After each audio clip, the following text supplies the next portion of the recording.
Bonjour à tous et bienvenue sur Jurassic Hack. Aujourd'hui on s'attaque à la machine Valentine de Hack the Box. Il s'agit d'une machine Linux relativement simple à résoudre. Celle-ci est notamment axée sur une vulnérabilité qui a causé bien des problèmes de confidentialité en 2014. Comme d'habitude, nous allons commencer notre analyse par un petit scan de ports. Ici on retrouve 3 ports ouverts, le 22, le 80 et le 443. Nous allons donc ouvrir un navigateur afin d'inspecter les ports utilisés par le service Apache. Dans le cas présent, le port 80 nous présente une simple image et apparemment aucune fonctionnalité. On notera tout de même le logo en forme de cœur qui ressemble étrangement au logo utilisé pour communiquer au sujet de la vulnérabilité Heartbleed, mais nous y reviendrons plus tard. Pour ce qui est du port 443, le port HTTPS, après avoir accepté le certificat invalide, nous nous retrouvons avec le même résultat. Par acquis de conscience, nous allons donc retourner sur notre terminal et vérifier si le port 443 est vulnérable à Heartbleed. Dans le cas présent, nous allons faire usage du script scan de Nmap et sélectionner le module SSL Heartbleed avec l'option -- script. Ici, le résultat est sans appel, la version d'OpenSSL utilisée par le serveur est vulnérable. Pour vous donner un peu de contexte, la CVE 2014-0346, plus connue sous le nom de Heartbleed, impacte certaines versions d'OpenSSL, une librairie qui offre des fonctionnalités de chiffrement pour des protocoles comme SSL ou TLS. Cependant, en 2011, une extension nommée Heartbeat a été ajoutée à OpenSSL et permet de maintenir une connexion ouverte entre un client et un serveur. Cependant, la première implémentation était malheureusement vulnérable. Je vous passe les détails techniques, mais la vulnérabilité permettait de demander au serveur des données présentes dans sa mémoire vive. Ceci implique qu'il était donc possible de retrouver des mots de passe, des clés privées, du code source et bien d'autres choses encore. Si vous voulez plus de détails, je vous invite à consulter heartbeat.com.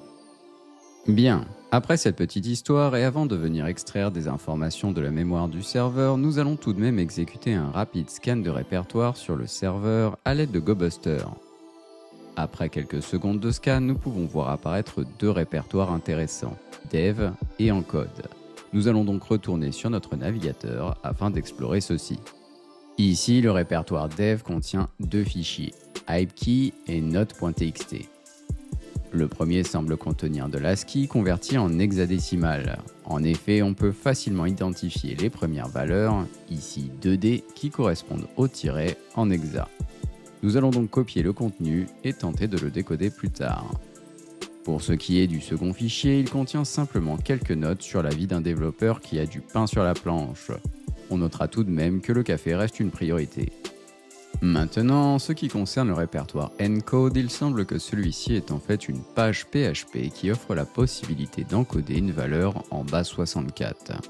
La page offre également un lien vers un décodeur qui permet de faire l'inverse. Rien de véritablement intéressant ici, nous allons donc tenter de décoder le contenu de hypekey, découvert précédemment à l'aide de CyberChef. Ici, il suffit de coller notre valeur et sélectionner l'opération FromX. Dans le cas présent, pas de doute, il s'agit d'une clé privée SSH. Cependant, celle-ci est chiffrée. Inutile de perdre du temps, il n'est pas possible de retrouver le mot de passe. Nous allons donc dans un premier temps venir sauvegarder la clé sur notre machine. Une fois l'opération effectuée, nous allons récupérer une preuve de concept permettant d'exploiter Heartbleed. Notez qu'il sera nécessaire d'utiliser Python 2. Ici, la commande va effectuer 10 requêtes sur le serveur et stocker le résultat dans dump.bin. Si l'on exécute la commande strings sur celui-ci, nous pouvons voir apparaître nos requêtes précédentes ainsi qu'une valeur qui n'est pas familière. Si l'on tente de décoder celle-ci avec la commande base64, nous pouvons voir apparaître un éventuel mot de passe pour notre clé privée. Avec cette information en main, nous allons tenter de nous connecter via SSH à la machine avec le compte hype. Ici c'est gagné, nous avons enfin notre accès initial. Nous allons donc pouvoir récupérer notre flag utilisateur. Pour ce qui est de l'escalade de privilèges, c'est plutôt simple. En effet, en listant les processus, il est possible de voir que l'utilisateur root fait usage de tmux, un multiplexeur de terminaux. Dans le cas présent, on peut voir le paramètre -s qui indique le socket à utiliser.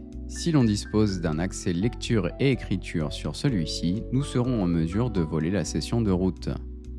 Afin de valider cela, nous allons exécuter la même commande que route et voir si l'on obtient un shell privilégié. Dans le cas présent, nous obtenons effectivement un shell route, il ne nous reste plus qu'à récupérer le flag route disponible dans /route/route.txt. C'est tout pour aujourd'hui, j'espère que vous avez apprécié cet épisode. Si la vidéo vous a plu, n'hésitez pas à laisser un commentaire, à vous abonner à la chaîne et bien évidemment, le meilleur cadeau que vous puissiez faire, c'est de partager et d'en parler autour de vous. Merci d'avoir regardé et à très bientôt.